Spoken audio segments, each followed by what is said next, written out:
Bonjour, c'est Anne-Valérie. Dans cette vidéo, j'ai envie de vous donner 4 clés pour vous développer, malgré ou j'ai presque plus envie de dire avec la crise. 4 clés dédiées spécialement aux entrepreneurs, aux femmes, à celles qui peut-être sont déjà entrepreneurs, ont déjà lancé votre activité.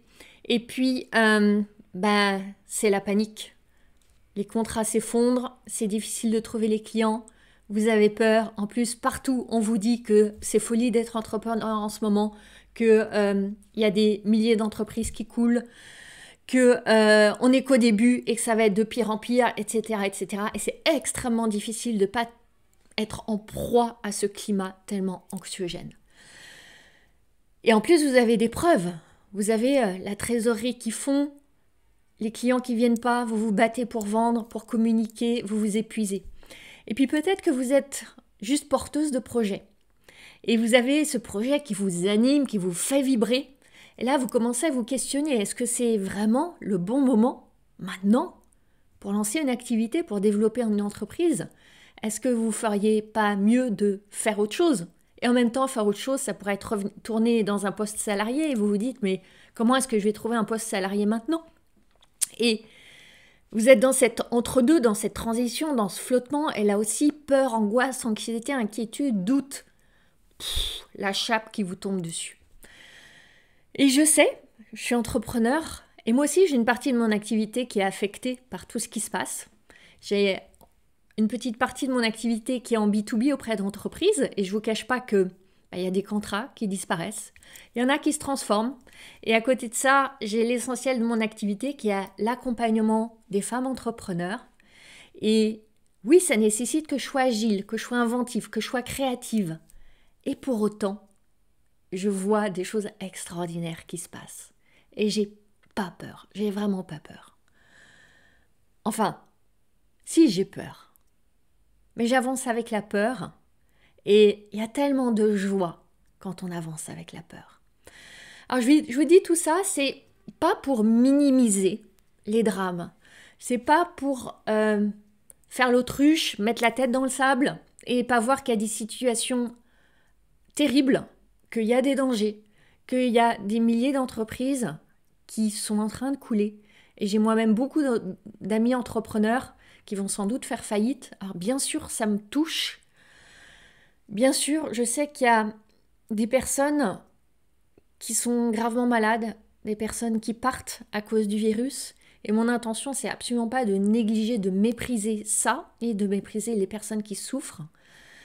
Mais ma mission, c'est aussi de donner de l'espérance, de montrer une lumière, de, à ma manière, contribuer à vous aider, à vous accompagner. Et pour commencer par quelque chose de très simple, très basique, on est donc dans un environnement avec un virus qui est là, en embuscade, à chaque coin de rue, à chaque rayon de magasin, à chaque rencontre, même sous un masque. Et votre système immunitaire, il sera assurément pas boosté si vous êtes dans la peur, dans l'angoisse, dans l'inquiétude. Il y a beaucoup d'études qui montrent que les émotions, entre guillemets, négatives, sont très néfastes pour le système immunitaire et que les personnes positives, les personnes enjouées, les personnes optimistes ont un système immunitaire beaucoup plus solide. Donc déjà, pour votre santé, injectez un peu d'espérance dans vos pensées. Et c'est là mon intention en fait avec cette vidéo. Alors, je vous ai parlé de 4 clés. 4 clés pour les entrepreneurs, pour créer, pour développer votre activité et faire de la crise un tremplin, une possibilité de rebond. Et c'est mon intime conviction. Première clé, apprenez à danser sous la pluie. On ne peut pas éviter l'orage, on ne peut pas éviter le tsunami, mais on peut apprendre à danser sous la pluie, à surfer sur les vagues. Il s'agit là de se rappeler que tout est cycle, que tout est saison. Et que là, dans notre saison, on est entré dans l'automne. On est en train de plonger dans un hiver épais, un hiver glacial. C'est ça, cette crise. Et on peut toujours avoir la confiance qu'après l'hiver vienne un printemps, puis un été. La vie est cycle. Il y a le jour et la nuit. Il y a les saisons. Il y a le beau temps et le moins beau temps. Il y a le soleil et la lune. Tout est cycle. Et les femmes, on connaît particulièrement cette roue des cycles. Tout est cycle. Et dans l'histoire de l'humanité, il y a sans cesse eu des cycles et des crises dramatiques et des maladies épouvantables qui ont décimé la planète entière. Et on tend à oublier ça. Et là aussi, je ne dis pas ça pour minimiser ce qui se joue en ce moment, mais pour ouvrir une autre perspective. En fait, il n'y a pas d'œuvre de destruction, il y a une œuvre de transformation.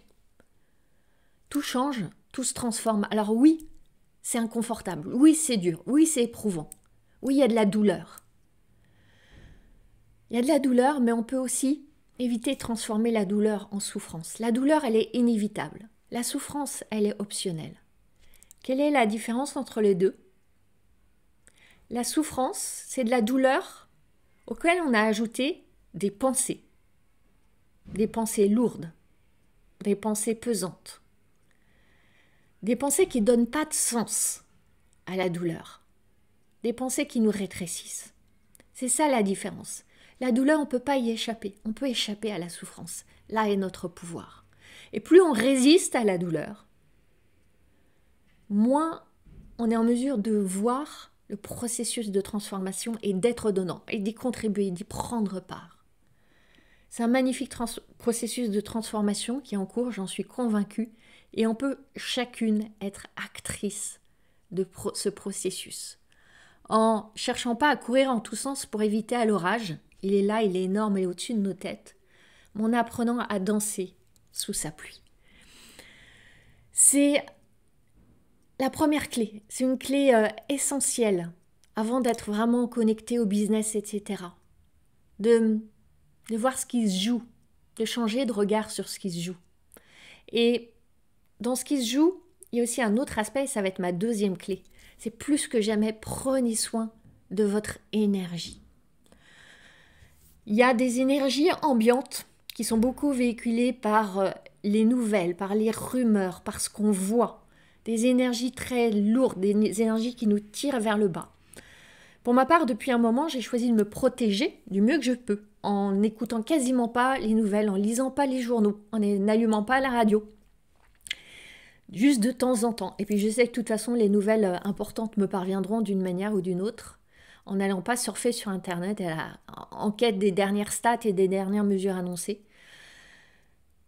Et même en se protégeant comme ça, il y a quelque chose en fait on est des éponges émotionnelles, surtout quand on est très très sensible. Et on s'imprègne de tout ce qui est là malgré tout. Alors il y a des manières pour se protéger avec des cristaux, avec des méditations, avec des visualisations, avec de la sauge. Il y a beaucoup d'approches, et je pourrais en parler dans une autre vidéo. Mais prendre soin de votre énergie et élever votre vibration au-dessus de ces vibrations de peur, d'angoisse, d'anxiété, élever votre vibration. Ça se fait aussi avec l'intention.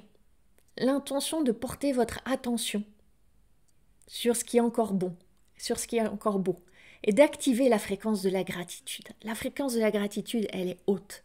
Elle est au niveau de la fréquence de l'amour. Et vous avez à chaque instant le pouvoir d'activer la gratitude. Vous pouvez à tout instant trouver 3 choses, 10 choses, 100 choses pour lesquelles vous éprouvez de la gratitude. C'est un exercice tout simple, et qui est tellement simple qu'il peut paraître anodin et dénué de tout impact, et pourtant il est profondément puissant. Donc orientez votre attention vers la gratitude. La gratitude pour cette activité que vous avez déjà lancée et tout ce qu'elle vous a permis de faire, d'avoir, d'expérimenter, comment elle vous a permis de grandir et comment vous grandissez encore plus dans tous ces challenges. Gratitude pour ce projet que vous portez, qui vous anime, qui est là, qui est au cœur de vos désirs et qui ne demande qu'à naître et pour lequel vous allez trouver un moyen de lui donner naissance parce que c'est l'appel. Donc ça, c'était ma deuxième clé. Ma deuxième clé, prenez grand soin de votre énergie, instaurez des rituels, accordez-y encore plus de temps qu'avant. Troisième clé, rencontrer les gens là où ils sont. Ce que j'observe, j'avais observé ça dans le premier confinement et là à nouveau dans le deuxième confinement. Depuis quelques jours, je sens que les gens sont à cran, il y a une agressivité, il y a une méchanceté presque. Je vois sous mes posts, mes mails, je reçois énormément de critiques, de propos acerbes, de propos agressifs, de personnes qui sont mal en fait et qui me renvoient en fait leur mal-être. Alors depuis le temps, j'ai appris à accepter, à accueillir et pas me laisser blesser par tout ça. Mais c'est le révélateur de l'état d'esprit des gens. Et quand on communique, quand vous avez une entreprise, un projet, que vous avez cette nécessité d'en parler, c'est nécessaire de rencontrer les gens là où ils sont, dans leur peur, même s'ils ne veulent pas le dire, dans leur peur du manque. Et donc, les messages qui avant pouvaient fonctionner, les messages autour de l'inspiration, de l'aspiration, du rêve, etc., ça ne fonctionne plus en fait. Les gens ont juste peur de perdre. Ils ont peur de perdre ce qu'ils ont, de perdre leur santé, de perdre leur travail, de perdre leur argent. Donc, ils ont besoin d'être rassurés, ils ont besoin d'être réconfortés. Ils ont besoin d'être guidés par des lumières. Donc, vous pouvez être ces lumières d'espoir, d'espérance pour les autres. Vous pouvez, en douceur, avec délicatesse, leur montrer d'autres possibilités. Donc, c'est aller trouver les gens là où ils sont et leur donner de la valeur. Donner de la valeur en douceur et avec générosité, sans compter. J'ai vu pendant le premier confinement des amis entrepreneurs qui ont été dans le don absolu, organisant des lives tous les jours, proposant leurs compétences, leurs talents tous les jours sur Facebook, sur Instagram, sans compter, sans rien faire payer. Et qui après ont eu en retour des cadeaux, des bénéfices, des feedbacks et des clients de manière mais extraordinaire, exponentielle. Juste parce qu'ils avaient été là à donner. Et moi-même, du mieux que je peux, j'essaie de donner dans mon groupe Facebook privé, dans mes différents réseaux, dans différents espaces où je suis, de manière gratuite, gracieuse, pour toujours être dans ce message d'espérance, de possibilité, de transformation, parce que j'y crois fondamentalement. Quatrième clé, cultiver l'esprit d'abondance. C'est facile de basculer dans l'esprit de manque, surtout quand dans votre réalité, il y a moins d'argent, il y a moins de trésorerie, il y a moins de revenus, il y a moins de vacances, il y a moins d'argent sur le compte en banque, etc., etc. Il y a moins. Alors c'est plus compliqué de se brancher sur l'abondance. Pourtant l'abondance, elle est toujours là. Elle est toujours là évidemment dans la nature.